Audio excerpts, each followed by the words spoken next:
Hi, Alex. Fancy. How are you doing? I'm good. I'm really happy to be sitting with you today to talk about two spirit, transgender, gender identity, and all those wonderful things. Yeah, likewise.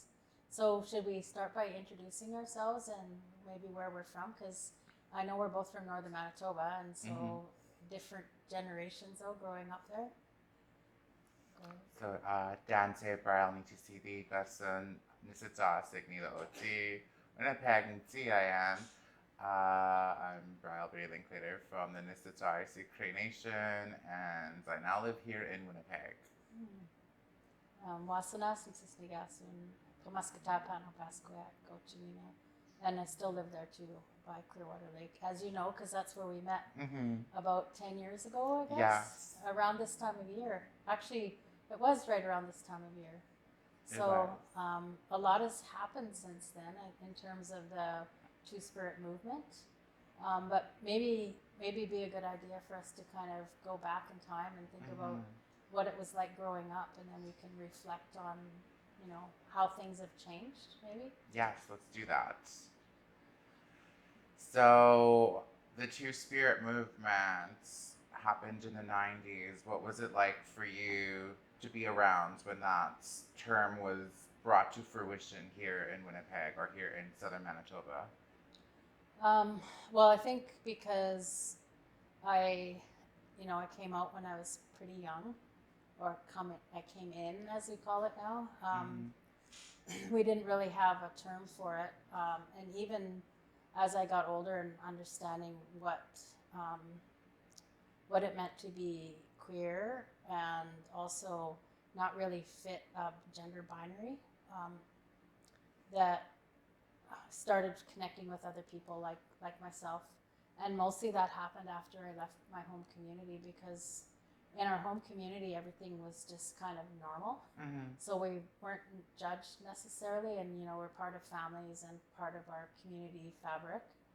And but then as I got older, realizing that through school and the town of the paw, and also the way that our own communities as Native people internalize some of those messages, whether it's through the church or through other factors, that we've kind of taken on some of those ways of thinking that didn't necessarily think of us as just a normal part of society.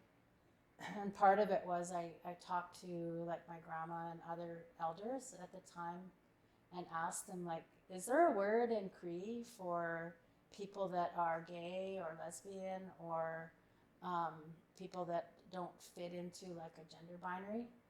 And her response was no, because it's just part of normal. So we didn't have the same kind of, I don't want to say labels, Mm-hmm. but there were descriptive terms for everybody. And that's sometimes how we got our spirit names, was those descriptive names that described our spirit. Mm-hmm. And so it wasn't until I was a lot older, like in my late teens, or actually in my late 20s, when the term came about, Two Spirit. And so that was kind of exciting, because it made sense that it's more than just um, an identity, it's your connection to land, and that we come from this land. And of course, that has to do with our spirit. Mm-hmm. And so, how was it for you? Because you grew up hearing the term Two Spirit. Do you remember the first time you heard it? Yes. So when I grew up, for context, that was the early 2000s was when I was a child. So being a child in the 2000s, there was like media and pop culture, and we understood things according to what was happening in pop culture. But a lot of my interests were also adjacent to our culture, the traditions that we have as Cree people, being out on the land, being out in the bush. And I got to go to a lot of gatherings, and it was at these different gatherings I'd meet different elders. So a very long time ago, I met this woman, and she called me Two Spirit. And for the longest time, I thought this was a fever dream or something that didn't happen. But I started remembering, like, oh, this really happened. I met this woman, and she said her aunt was Myra Laramie, and that I needed to meet Myra. and I did meet Myra, and this term was used very, you know, to describe like back as a child. The way I understood it was like I was gifted in some way. I didn't know how, but I knew as a child, like, yes, I'm Two Spirit, and this is going to be the path that I take. So growing up, I knew that I would have some sort of involvement with, our ceremonies, with our culture, and I know that when I so like hearing that as a child, when you're a child, hearing Two Spirit, a lot of things comes to mind. Like, does this mean I possess the spirit of two people? What is that? So to learn about like it's like the encompassing, or rather holding two spirits, like the male and female in one body. I thought, like, hey, well, okay, but what does this look like? And then the more I asked that, and the more I lived out my life, the more I found out. So there was that part of it, hearing Two Spirits through that way, but then there was also the part of me that existed that wanted to be feminine. And what I had noticed growing up, being raised as a boy, and then, having completely different, like, internal way of seeing myself, feeling, thinking, it totally conflicted with how I really, like, what I felt like I truly was, and that was like a feminine being. But growing up in Cree society, they wanted me to have all these Cree men teachings, and there was all these coming of age ceremonies, and I wasn't invited to any of them because of my love for femininity and being feminine. So I didn't get to learn a lot of those teachings, and it seemed like I would never have any like proximity to our Cree culture. But it wasn't until the Cree women in my life, like those aunties that come and adopt you when you're like a stray, pretty much, when you don't have the immediate support of adults in the room, especially for queer and trans children. I felt like there was so many reasons to push us out and not listen to us, but then there was always an auntie or two that would come find me and would take me under her wing and would be like, come sit with me on the women's side, and would be engaging in full moon ceremony or a berry fast, and I'd be there with the women, and it just felt so natural. And that's where I always felt safest, was under like the protection of our women. So I just grew a natural likeness to our women. So as they got older, that's what I gravitated toward, was, doing my hair, doing makeup, and spending time with the girls in school, wanting to be in the bathroom with them, and, doing hair, makeup, gossiping, but I couldn't do that stuff because it wasn't socially acceptable. But my high school years, I ended up transitioning and, accepting myself as Brielle, as the woman that I am.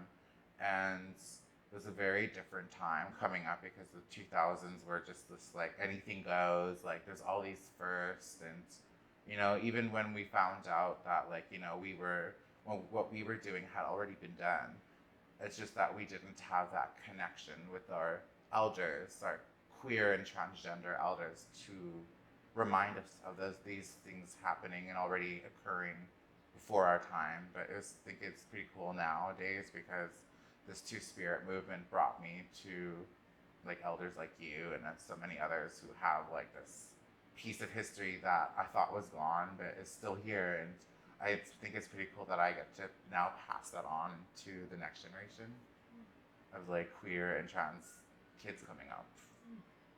Yeah, I think that's one thing too, is like the term Two Spirit is like an individual identity, but it's also a movement.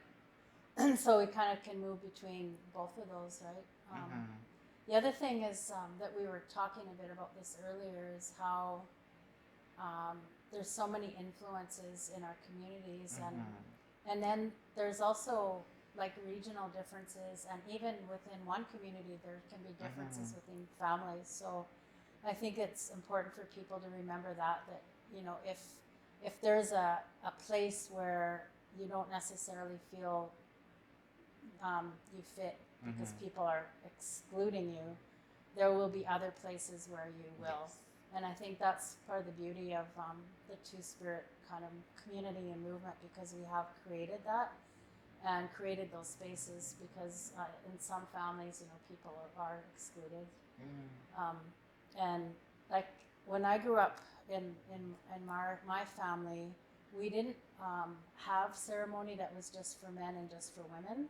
and we didn't divide things that way. So that's a community difference maybe between your community, or maybe it's a generational difference. I'm not sure, but so but we had other things that we had to worry about and think about, right? So so hopefully for the next generation coming up, that there will be some changes that are kind of more life-giving than causing stress and pain. So what would some of those things be, like your vision for the future, if you could say what's going to happen in the future for queer youth?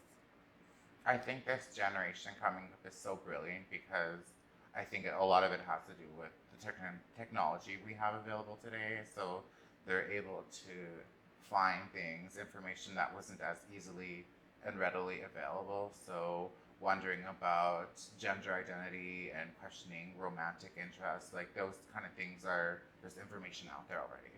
It exists, and there's people who've talked about it, whether through lived experience or through an educational lens. The other thing that I would like to see is continued tackling of the gender binary, as we've mentioned, just gender binary. I think this is where the biggest obstacle in my life that I face with gender binaries, because I grew up being very obsessed with things that are feminine. So my attraction to the color pink and purple, and why a little boy can't have a pink toothbrush, and it's like those small things that make me notice that we do live in a world heavily reliant and built on these gender binaries. And then of course I go to gym class where I socialize with the girls, but then immediately I'm separated and it's co-ed. And as you mentioned, your ceremonies were, with family, and they weren't separated by genders, whereas like my upbringing was like everything was heavily gendered. And of course, I was born in the 90s, so that would be like the thousands, the early 2010s, and experiencing a ceremony through that gendered lens can be very traumatic for our people, our two-spirit people, our trans and queer youth. And the way that we're doing them now, like holding these bundles, holding these lodges, we're removing these unnecessary like constructs that did arrive here through our colonizations. I feel like that's the future I want to see, is a future where we completely strip away those binaries, where we challenge this is a skirt is a skirt. It doesn't belong on just a woman. If a man wants to wear a skirt, let a man come into the ceremony wearing a skirt, or not at all. Like, it doesn't have to be enforced or not. And there's just so many things I could say that have found their way into our traditions and customs because of our colonization. Even as a self-proclaimed traditional woman, I find so many of the things that I've learned and participated in are actually very influenced by that very Christianized and patriarchal way of thinking.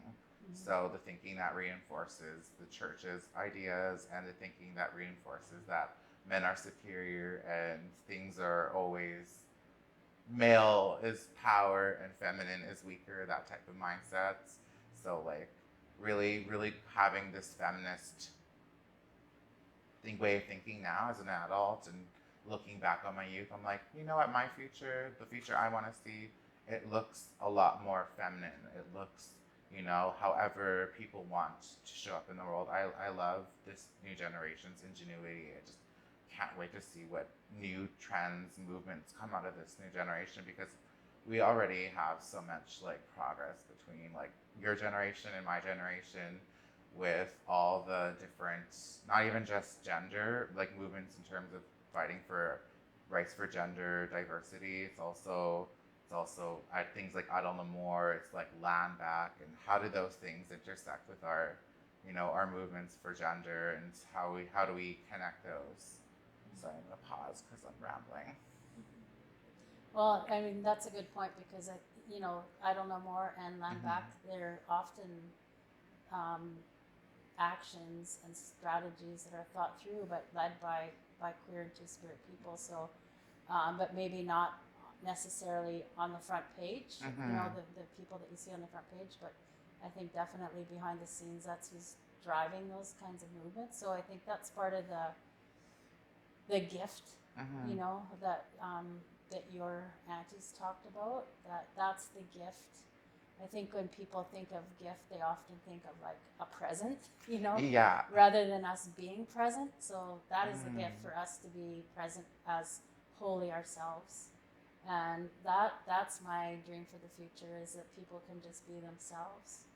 And the problem with binaries is, and when you have two things, in this society, the bigger culture that we're living in, they're never equal. One is always above the other.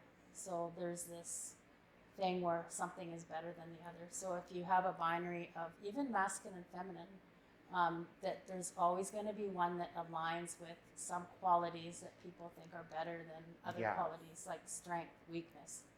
So our bodies and nature undoes all of that. So we have like literally millions of examples in nature that we can draw from. And I think as Indigenous people, because our languages emerged from the land and our cultures emerged from the land, that there's definitely, they're always changing and moving. And I think on a broader level, like times of transition are sacred. Like if you think of water, like water itself is not animate. It doesn't have a spirit, but it's the cycle that's a part of that makes it, in Cree anyway, makes it animate. So like ice is animate, but it's a transition between water and ice, which like Machistan, which is that time that is sacred. And I think we can think about that in terms of people's bodies. Yes. My eyes I'm not bawling, it's just the water's like, the thing's getting to my eyes, so it's like, I'm not crying, but anyway, you can cut that part out. I'm crying. But, and then just not bodies, but also in terms of the time where we are in the movement. So we're at a place now where we have, we have hairdressers, we have mechanics, we have artists, we have professors, we have everybody on, on the whole spectrum of things that people can find their way in the world through. And so we're at a time of transition where our movement, I think, is going to kind of shift things. I think I want to go off of your last points. We do have all these things now. We have the professors, we have literaries, we have artists, and this is a very brilliant time to be alive, because we're seeing so much two-spirit talent. We're seeing two-spirit people represented in ways we hadn't been represented. We see ourselves as TV characters now, the main characters in our favorite books. We see our favorite art pieces depicted by two-spirit artists and beaters, and there's this beautiful blooming movement that had happened, and I can't wait to see how the next generation of kids kind of take that and where they will take it to. I'm kind of curious about, the way that they'll use, because we have all these new laws and legislations, fighting for our protection and our rights to exist as LGBTQ people and two-spirit peoples. So my next question is, how did those rights and protections affect you when they first came into to existence? So here in Canada, we didn't have a lot of legislations protecting us, our rights and our existence. I know we had a prior conversation about it, but I'd like to, when did you start hearing about two-spirit people and LGBT people in the mainstream and in a political setting? I think it was when I was a little kid, hearing about the Native movement, and then the gay movement, was called gay rights, and then the women's movement, women's rights. But like you said, we didn't have any protection legally in Canada. So the only kind of protection we had was our little family units. And sometimes those family units weren't functional, or they weren't helpful. So that's why we created our own family units. But when the Canadian Charter of Rights was passed in 1982, things didn't change very much. I mean, I didn't finish high school because I was gay and I just couldn't stand one more minute of it. And then later, like not too long ago, when we had the human rights legislation that passed, everyone thought, oh, good, like we're going to be able to be queer in our own communities and protected, by, councils and band members and community members who have really taken on like the colonizers' mentality around sexuality and gender diversity. And honestly, not that much has changed, but we have the threat of it now. So we can say that's a human rights violation. And sometimes just that in itself is like, you have that, it's kind of like, your auntie is going to come, but we're still kind of waiting for that auntie to show up. But, but I think that's something, but it's sometimes hard to tell because when changes are really incremental, you don't notice, so I think it probably is a lot better today than when I was like a teenager for sure, like outside of the family kind of realm. And part of that is, I think, as you mentioned, media and access to social media, but there's still some communities, like the ones that we're from, where not everybody has the same kind of access. And so it's really important that there is something in place, like in schools, in organizations, in our band councils, like even if it's one little line that mentions us, like that we ought to be protected, like, in whatever language is used, I think is important. Thank you for sharing that. I'm having a lot of thoughts in my head too, because thinking about the work that you do, and I think, not to put you down to one little narrow vision, but I think my favorite work of yours is queering the lands. Why is it important for queer and trans people to be connected with the land?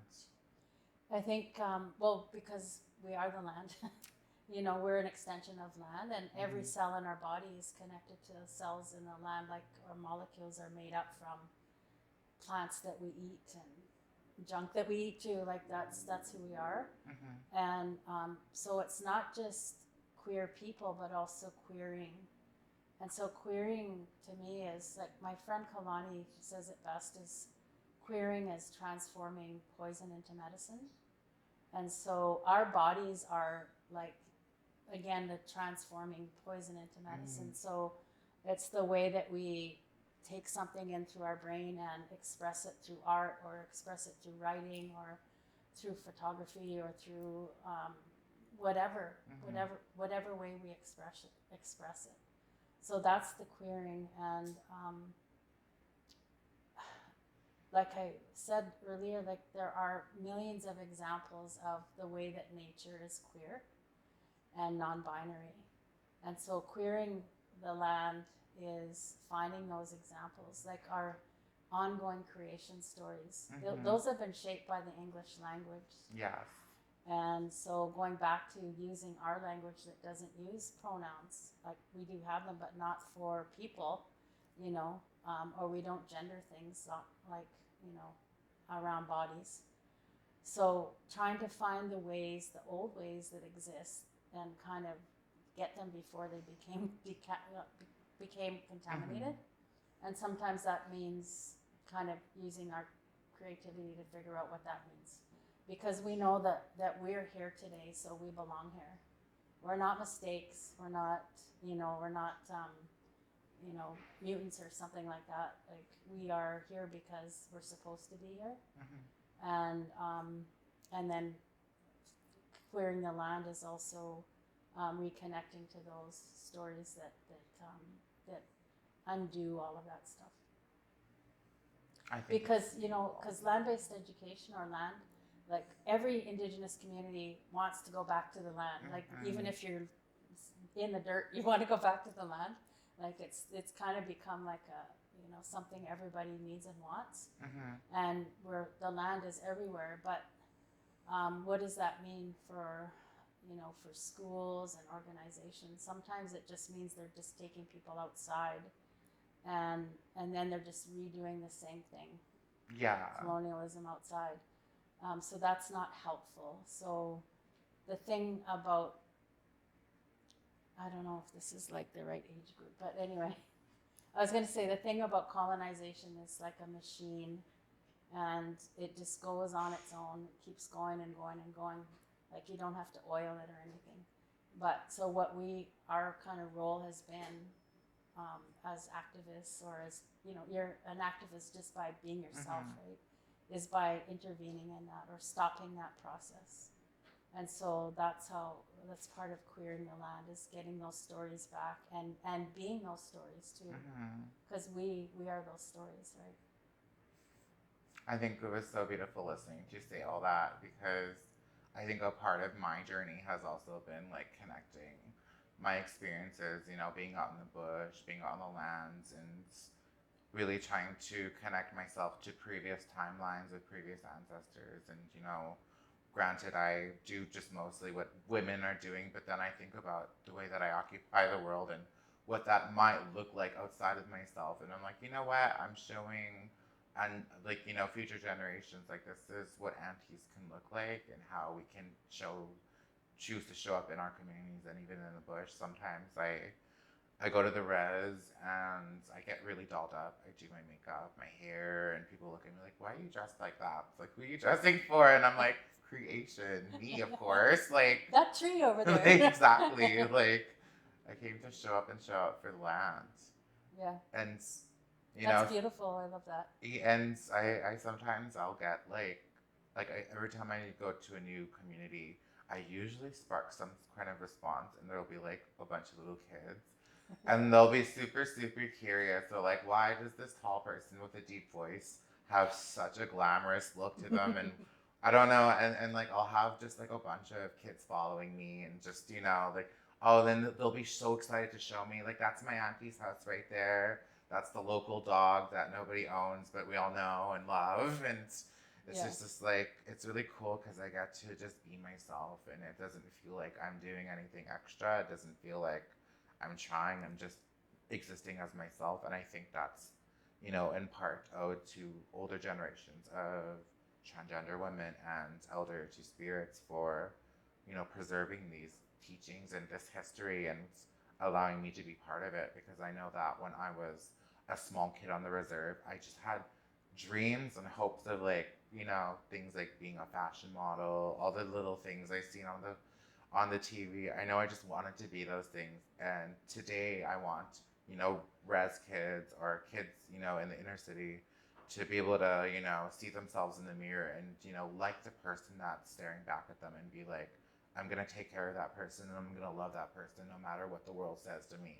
Because I didn't have that. I didn't have that kind of confidence. I did, but I didn't. And looking back, I wish I would have like owned my fierceness and owned like the parts of me that were, extra. People use that word extra to describe people who are gay, who are trans, because it's like, it's too much. But I'm like, why is it too much?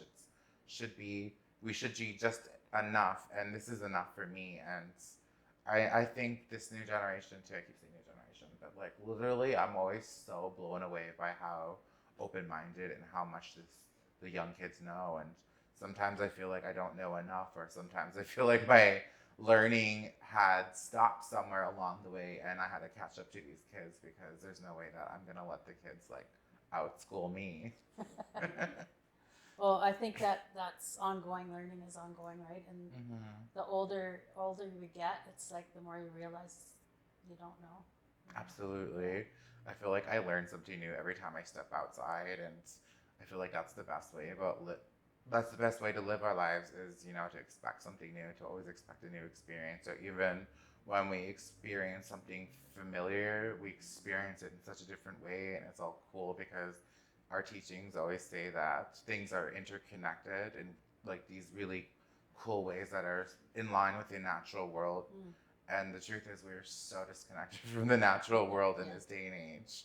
So like this talks about clearing the land and learning about the natural processes in nature, I think that's just so wonderful, and I think those are the kind of teachings we need more of. We need more, we need we need to understand the world that we live in, and it's evident that we're going somewhere, but we don't know where because we haven't taken the time to stop and learn.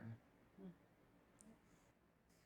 Well, Alex, it's been really nice sitting down with you and having this talk about gender and identities and two spirit. It reminds me of why I do this beautiful work, because I get to meet so many beautiful people like you. So hope you have a wonderful day.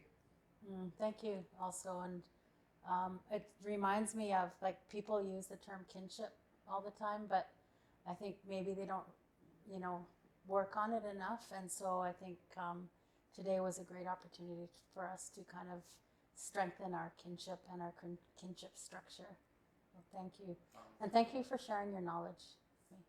Always a pleasure, Alex.